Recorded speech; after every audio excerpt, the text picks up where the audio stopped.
canal Cozinha Sem Chefe. Se você ainda não me conhece, eu sou Clarissa e esse canal se dedica a misturar culinária e cultura. Por isso que eu resolvi testar uma dinâmica diferente. Essa semana tem o 14 de julho, que foi uma data super importante na Revolução Francesa e um marco na história da França. E a receita que eu vou trazer essa semana, normalmente na quinta-feira, é uma receita francesa. Aí no vídeo eu falei um pouco mais sobre a história da receita e tudo. Mas eu resolvi ir além. E além da receita, eu resolvi trazer uma certa contextualização e fazer como se fosse uma semana temática. Então eu resolvi montar um vídeo com 5 curiosidades sobre a França. Achei que esse vídeo seria interessante porque as pessoas normalmente gostam de saber curiosidades sobre outros países. E eu achei que seria bem interessante então linkar essa data tão importante na história do país com algumas curiosidades sobre o país. E como eu já morei na França, eu tentei compilar 5 curiosidades que eu acho que são interessantes e que muitas vezes não se encontram tão facilmente assim nos blogs. Então, se você quer conhecer essas 5 curiosidades sobre a França, já sabe, fica comigo até o final, se inscreve no canal e vamos juntos!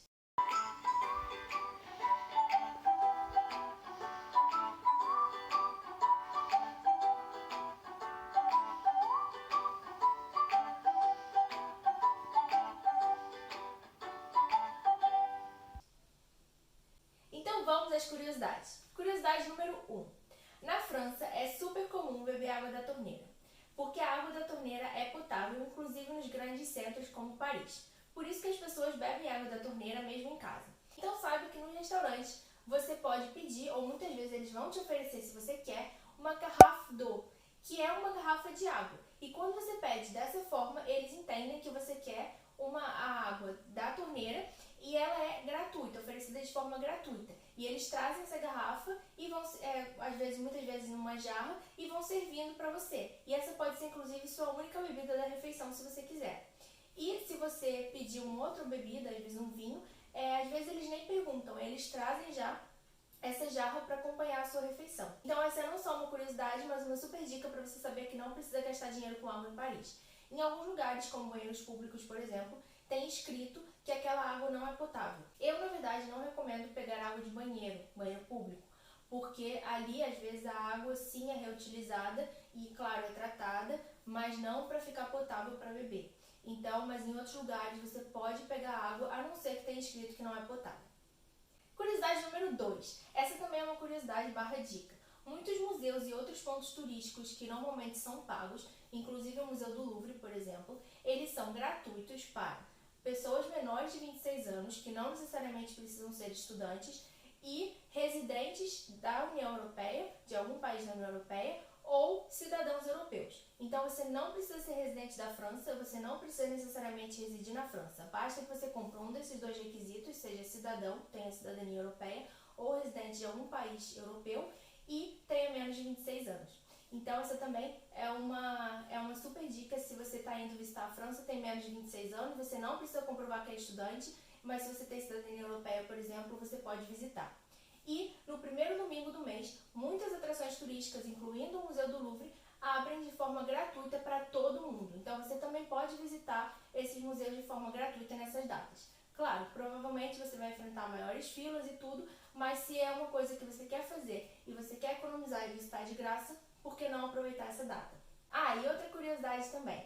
Desde 2016, a França vem testando algumas alternativas para diminuir a circulação de carros, de veículos nas ruas e assim reduzir a poluição.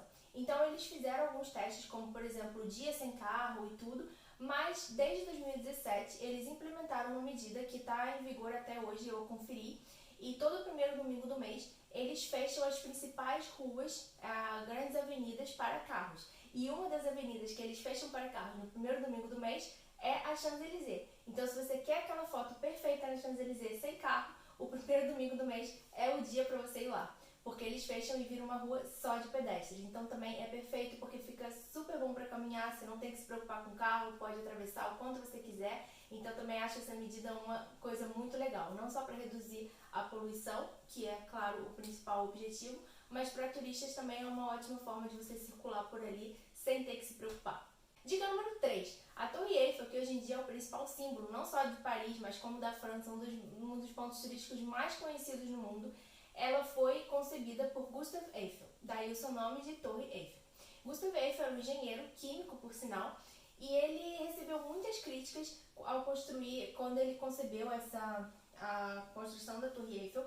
A Torre Eiffel ela foi projetada para ser como se fosse uma homenagem aos 100 anos da Revolução Francesa, justamente da Revolução Francesa. Então a ideia é que ela fosse inaugurada em 1789.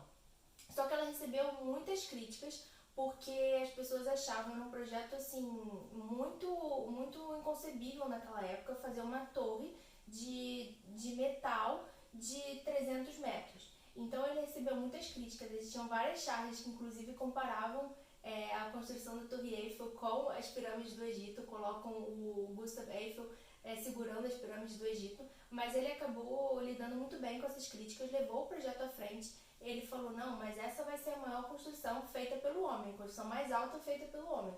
E ele levou o projeto à frente e hoje em dia é um dos símbolos de Paris e uma das coisas que mais dá turismo para a cidade. Outra crítica que alguns artistas e arquitetos faziam também na época é que eles achavam que por ser um projeto que não ia dar certo, era um projeto muito demorado, imagina uma coisa assim, produzir uma torre de 300 metros e tudo mais, eles achavam que aquilo ia ficar ali por muito tempo em construção.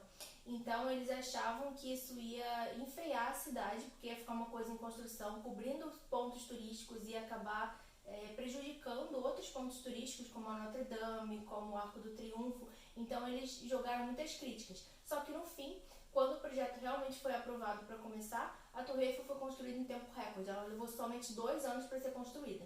E se você parar para pensar que tantas obras hoje em dia que fazem nas cidades demoram muito mais do que isso. Então realmente acredito que Paris acabe hoje em dia sendo grata por ele ter levado esse projeto à frente, porque com certeza é um dos pontos turísticos que mais atraem turistas no mundo todo. Mas isso me leva à dica número 4. Apesar de ser o símbolo da cidade e a símbolo quase que da França mundialmente, a Torre Eiffel não é o ponto turístico mais visitado de Paris, nem da França. Na verdade, o ponto turístico mais visitado da França é a Disneylândia de Paris. Sim, existe uma Disneylândia em Paris. É um complexo de 2 parques, bem menor do que os parques dos Estados Unidos, que fica localizado como se fosse no subúrbio de Paris, ou seja, ele é fora do grande centro, mas existe uma linha de trem que leva até lá. Ela foi estendida para que a sua última estação fosse a Disney, para tornar o parque mais acessível para visitantes.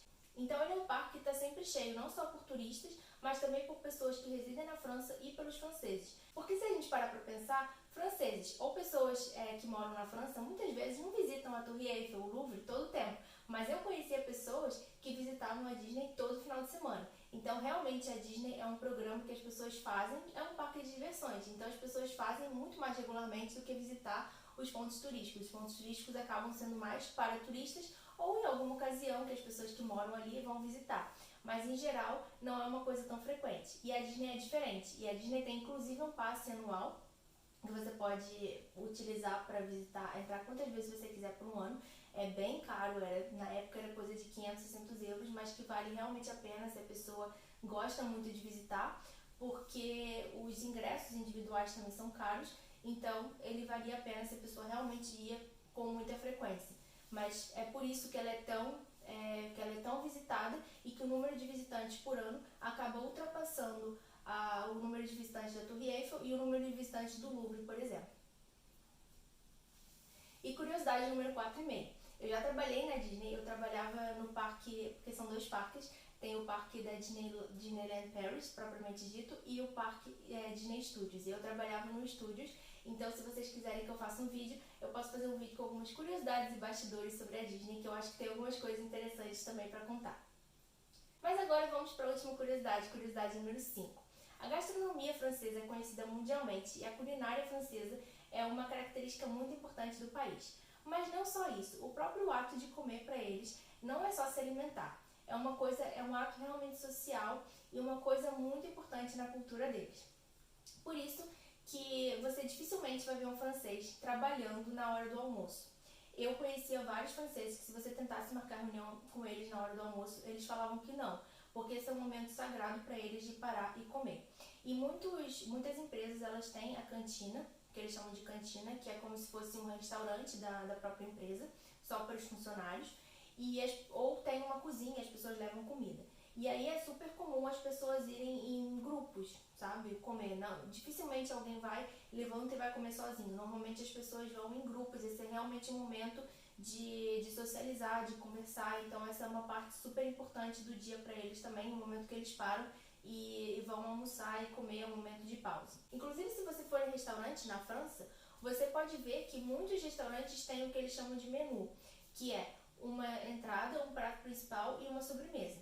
E aí, mesmo nos restaurantes das empresas, eles costumam ter separado essas seções. Então tem a opção das entradas, que às vezes são saladas, mas às vezes tem algumas entradas frias, os pratos principais e depois as sobremesas. Então realmente e as pessoas, eu vejo que seguem isso, sabe? Comem uma salada, um prato principal e uma sobremesa. Então é super comum e uma coisa que eles realmente demoram um pouco mais na refeição. E outra coisa que eu achei ainda mais curiosa, não só eles demorarem nas refeições ser uma coisa tão importante para eles, comparado com outros países em que, por exemplo, as pessoas pulam a hora do almoço para trabalhar, é que, claro, não todo dia, mas em algumas ocasiões especiais, em alguns eventos, se eles estiverem, por exemplo, organizando um almoço com fornecedores e tudo, mesmo que eles vão voltar para o trabalho depois, é super comum eles beberem durante a refeição bebidas alcoólicas. Então, claro, ninguém vai beber exageradamente, mas é super comum ter uma taça de vinho, uma taça de champanhe ou cerveja, mesmo que eles vão trabalhar depois. E isso não é uma coisa exclusiva da França. Em outros países europeus também é parte da cultura isso. Então isso eu achei uma coisa engraçada no início, porque no Brasil eu sei que não é muito assim. Normalmente não se bebe durante o expediente, mesmo que seja só uma taça de vinho no almoço. Às vezes isso pode ser até mal visto por colegas de trabalho e tudo. Mas na França isso é super comum. E de novo, você dificilmente vai ver alguém bebendo um vinho ou uma bebida alcoólica no almoço na cantina da empresa, por exemplo, num dia normal. Mas se for um dia de evento ou se tiver alguma reunião com algum fornecedor, você pode sim ver isso acontecendo, inclusive dentro da empresa, isso é comum. Então essas foram as 5 curiosidades, já me contem aqui embaixo se vocês conheciam alguma dessas curiosidades, se vocês têm mais alguma que eu não falei que vocês acham interessante. Eu tenho bem mais curiosidades para falar, mas eu quis resumir a 5 porque eu quero saber primeiro se vocês gostaram desse tipo de vídeo, se vocês gostaram dessa nova dinâmica. Porque se vocês gostarem, eu pretendo continuar essa dinâmica, então trazer sempre um vídeo com uma receita de um lugar e curiosidade daquele lugar. E tem algumas receitas que eu já fiz aqui de alguns lugares, que eu também gostaria de compartilhar algumas curiosidades, então eu posso fazer mais vídeos compartilhando curiosidades de outros lugares. Aproveita para se inscrever no canal e ativar as notificações, isso é super importante para o YouTube te avisar toda vez que tiver vídeo novo. Na quinta-feira vai ter um vídeo, normalmente como eu sempre lanço, com a receita, vai ser uma receita francesa. Eu contei mais no vídeo sobre as origens da receita e sobre a história dela. Então o vídeo está muito legal, por isso ative as notificações para não perder. Já me segue lá no Instagram também, porque eu vou trazer algumas outras curiosidades e algumas coisas interessantes também durante essa semana sobre a França. É isso, beijo!